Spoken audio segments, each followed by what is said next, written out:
So cardboard sculpture.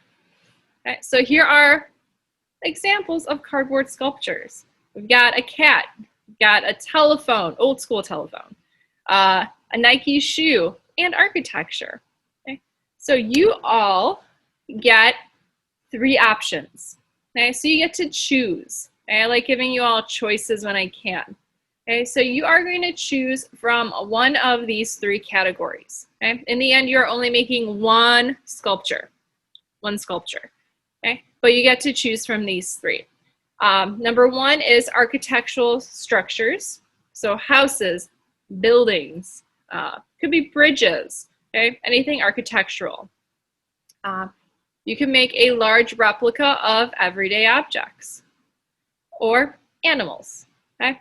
So very, very different concepts and ideas, okay? So hopefully you all like at least one of them. So we're going to look at architectural structures. Okay. So with these, obviously, you are not going to be making them true to size because buildings are very, very large. So think of these more as, maquettes, small models of architecture.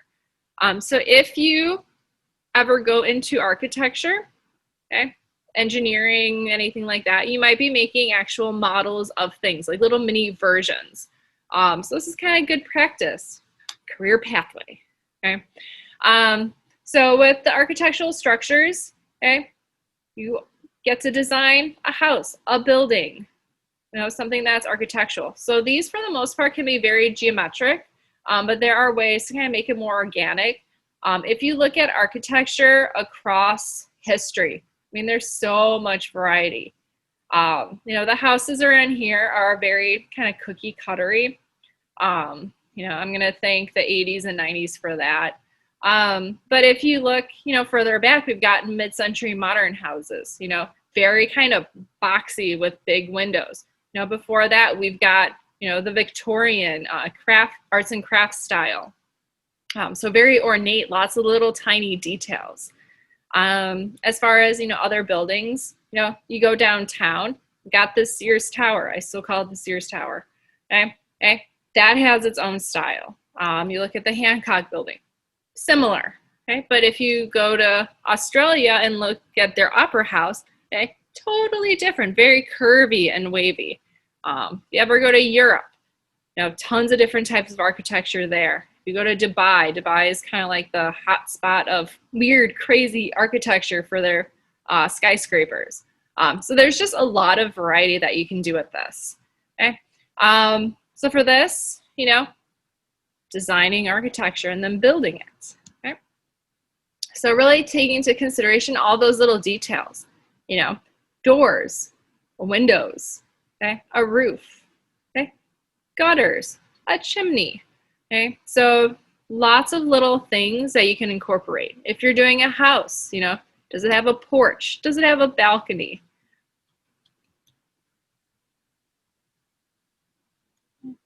So just a lot of variety. The one on the right, that's a little, not as refined, so to speak. Okay, you can see that, there's like wooden, so to speak, wooden like slats over the windows, like it's almost a condemned home.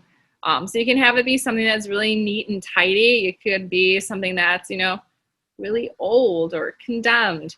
If you're into like horror movies or things like that, you could recreate a house that has like that horror feel to it, that it's just been abandoned for years and years and years. Okay, so it's lots of variety. Okay, next we have replicas of everyday objects, and this would just be a replica of everyday objects. So whatever you got in front of you, you could use that as your inspiration. So it could be shoes. Okay, shoes are really popular for this one. Food stuff. It could be tools. Okay. A camera. Okay. It could be art supplies, music, instruments. A little lemonade with a lime. Giant Nintendo, okay, which is probably before your time, but that's the kind of Nintendo I was playing with back in my day. Okay? So just everyday objects. So whatever you got in front of you that would inspire you, you can recreate and make it into cardboard. Okay? And with a lot of the objects, you would be making it a lot larger. So let's say I want to create, let's see, what do I have around me? Oh, keys. Okay, let's say I wanted to recreate keys. Keys are small. Okay, one of the project requirements is that your sculpture be about the size of a football. Okay, so the keys, size of a football, are going to be really, really big. On the other end, you know, if you pick an object that's really big, let's say a car, okay, you're not going to make a car that's true to size. You make it smaller, so it'd be like a mini version. So depending on what everyday object you choose, okay, it could be a larger version, it could be a smaller version, or it could be accurate-ish. Okay.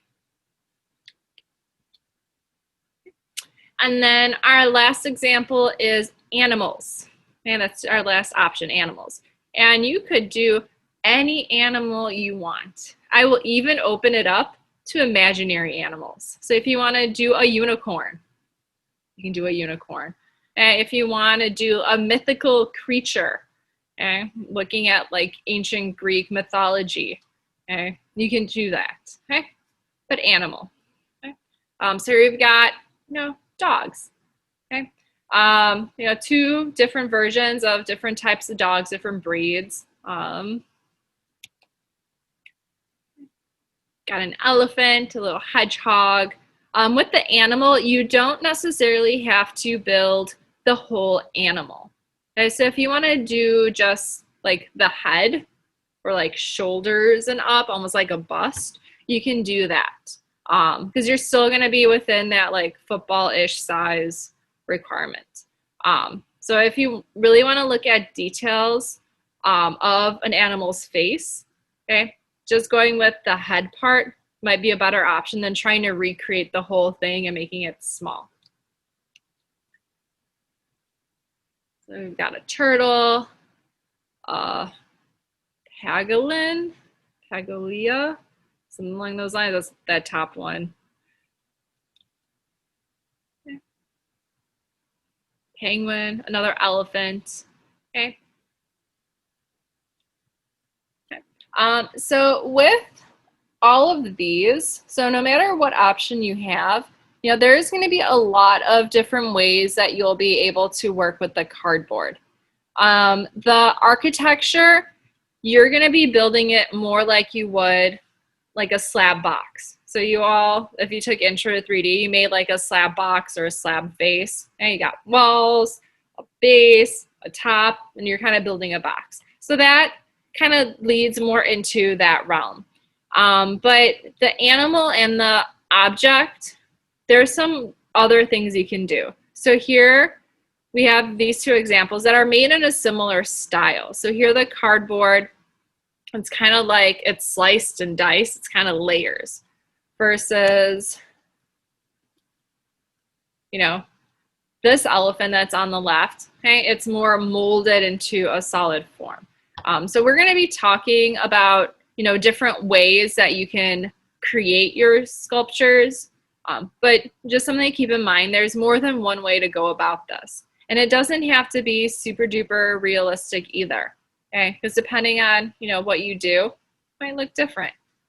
You know, like these dogs are very boxy and geometric, okay? Because of how these artists went and attached all of the cardboard. But there's a way to make it more curvy and organic. So depending on kind of what you're doing, what your style is, yeah, your sculpture can look like all sorts of different things. Right. Any questions so far? Okay, so I have a short little video. Ooh. How do I do that? So this is an artist that makes cardboard animals. He actually uses, I think it's Nike boxes, like Nike sneaker boxes, to create all of his sculptures. So I thought this was kind of a cool little video so you can see the stuff. Nope.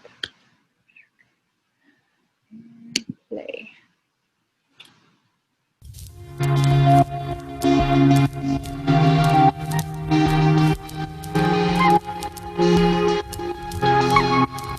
I mean, I think it works with Nike perfectly just off the mere fact that, you know, I'm using their product. It's something that I grew up off on, like collecting shoes as a shorty and just always getting the first pair of Jordans, the first pair of Air Maxes, and kind of just like a natural relationship that happened.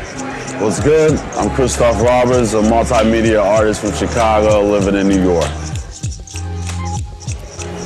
You know what? I think, to me, like, true form of an artist is one that can not only use one tool, but use all the tools that are in his toolbox, you know? And his style transcends through multiple platforms, from digital to organic to textile.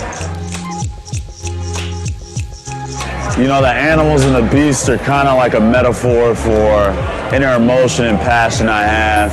And that can relate to an athlete, it can relate to an artist, it can relate to an accountant. My style was very developed before I came to New York, but I think if anything, it really pushed me even further in my work ethic and how many hours I put in, and that competitive nature and survival and making it in New York and getting to an established platform here is like quite difficult. So I think it made me quite vigorous and very just always wanting to grind and hustle and get things done, you know what I mean?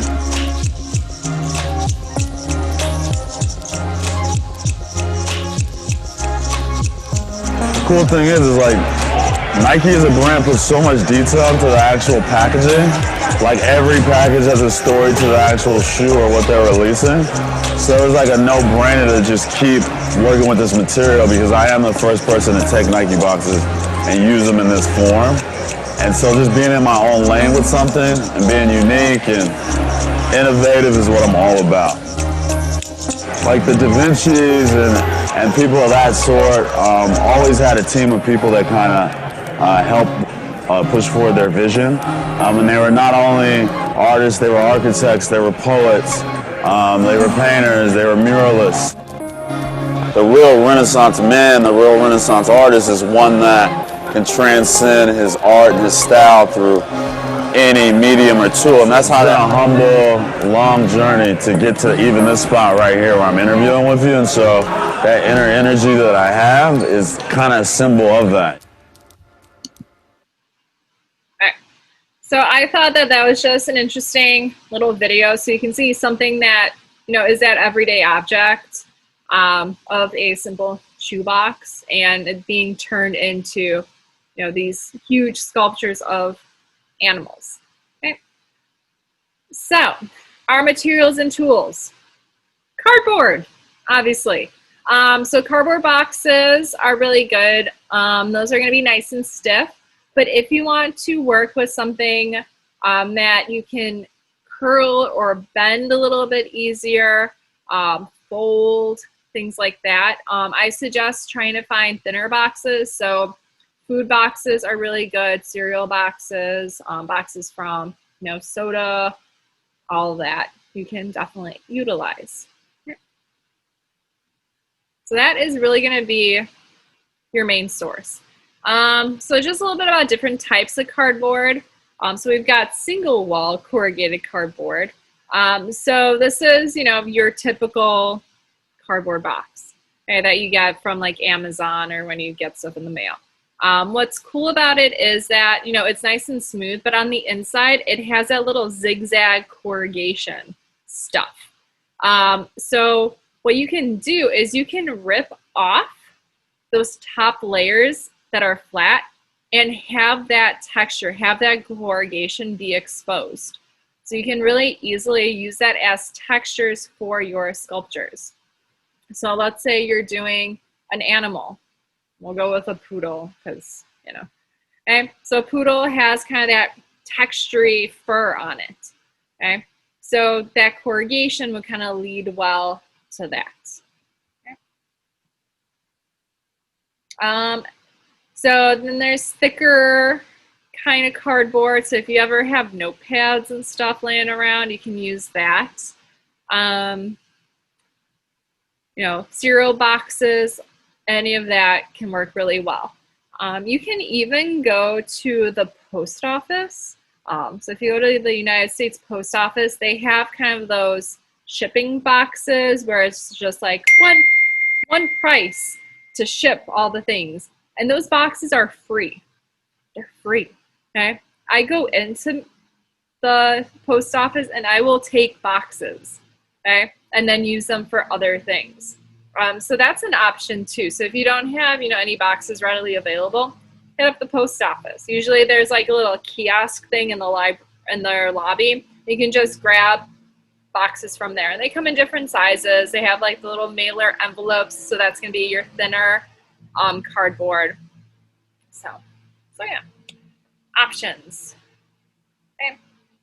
Then we've got thin stuff. Okay. So these, as I mentioned, would be really good if you wanted something a little bit more organic, if you want to curl or bend it. So if you don't want something very boxy and geometric, this would be kind of a better route to go. Other tools that you'll need. So for cutting, scissors and your X-Acto knife. Okay, those are going to be your go-tos. With the X-Acto knife, if you are using kind of a thicker shipping box, you have to be careful. As you're cutting, you want to, you know, cut multiple times in the same spot. You never, never, never want to use all of your force with an X-Acto knife to cut all the way through, because then the blade will break. Okay, and if it breaks, that tip usually goes flying off somewhere.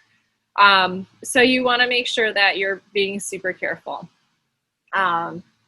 If you happen to have a box cutter, you can definitely use that. So any type of knife you can use-ish. Just be really careful with knives. Safety first, please, please, please. As far as glue goes, you have your glue stick, which is not going to be ideal for big boxes, thicker boxes. The school glue, the white glue, is really going to be your go-to for this. If you happen to have a hot glue gun, you are more than welcome to use that. I would use the hot glue gun only for things that are really tricky to glue, because hot glue is a little bit pricey. So if you're using it for all the things, you're going to be spending a lot of money. Okay, but the regular white glue will do just fine. Every time I've done this project in school with students, I give them regular white glue. Okay, and their stuff survives, their stuff sticks. The white glue, you do have to let it dry for a little bit. So what you can do is you can use, you know, clothing, like little clips, okay, or binder clips to kind of hold things together while we wait for the glue to dry. You can also use tape to kind of hold things together, but the tape should not be your primary source of sticking things together, okay? The tape should come off, okay? Or if you're using packing tape, like the clear tape, you know, use it minimally. The clear tape isn't that bad because you can't see it. Masking tape you can totally see. Same with duct tape. Okay. Let's see. Some safety notes. You know, the hot glue gun, if you use one, is hot. Okay, so please don't burn yourselves. And then knives are very sharp and can cut your skin. So be very careful. Okay? Always, always safety first. Always safety first. Okay? So things that bleed, go behind the blade. Okay? So that way you don't accidentally, you know, slice a finger off. Okay? Also, you know, make sure you're cutting on top of something. Okay? Cut on top of another piece of cardboard. Okay? Because we don't want you to scratch up, you know, countertops, tables, the floor, anything like that. Because I do not want those angry parent phone calls or emails. Questions on any of this? Okay. Okay. So today you are going to be sketching so you can kind of get an idea of what you want to do. But have in mind what you have available, okay? If you know that all you have is really thin pieces of cardboard, you can kind of use that to your advantage, and you could design something that's a little bit more organic. If you only have really thick, solid cardboard, okay, or cardboard that has that corrugation, you can incorporate that into your design. Okay, and we're going to be working on this for a good chunk of time. Okay, so always keep your eyes peeled on any cardboard that pops up. Okay, and cardboard really is your only material. Okay, so if you want to add other stuff to it, probably not a good idea. Okay, so cardboard is really our go-to. Just like with the Sterigami, all you were using was Sterigami or styrofoam and glue. So, for brainstorming your idea, okay, you can look online, okay? So I have pictures on this PowerPoint. This PowerPoint is in Google Classroom, so you can always take a look at it. But do online searches, look at Google, Pinterest, Instagram. There's probably a hashtag for cardboard sculpture. There's a hashtag for everything nowadays. And, try different things. So cardboard crafts, cardboard sculpture, cardboard animal, cardboard architecture. Let's say you want to do a shoe, cardboard shoe. Okay, so you can kind of search that way. And that's just an idea for you to be inspired. Keyword, inspired. Okay, we are not just copying what we see online. Okay, the only thing that you can kind of sort of copy could be architecture. Okay, so if there's a specific building that you want to recreate in sculpture, so let's say you want to do the Opera House in Sydney, Australia, okay, pull up a picture of that and make it out of cardboard. Okay.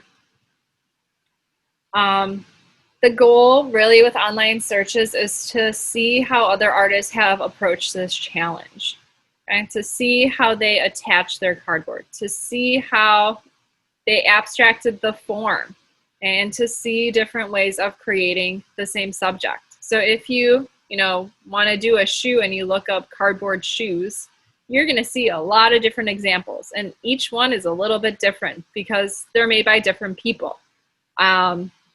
That elephant, if you look up cardboard elephant, you're going to see a lot of different versions of a cardboard elephant, okay? Because different people had different ideas of how to build it, how to construct it. Okay? Do not copy, do not copy, do not copy. Okay? Oh, and do not copy. Okay? Please and thank you. Any questions on that? Okay. So, yeah, so here we have the same animal, but different approaches. So an owl, okay? But two different artists, two different ways of going about this challenge, okay? Neither one is right or wrong, and that's kind of the beauty of this. Neither one's right or wrong. It's really, up to you and how you want it to look like in the end. Do you want it super, super realistic, like the one on the left, or do you want it more abstracted, like the one on the right? Okay, totally up to you. So today you are going to be sketching drawings, all sorts of drawings. I'd like you to do at least 2 different ideas. Okay, you are in the end only doing one, but the more ideas you have, the more options you have to choose from.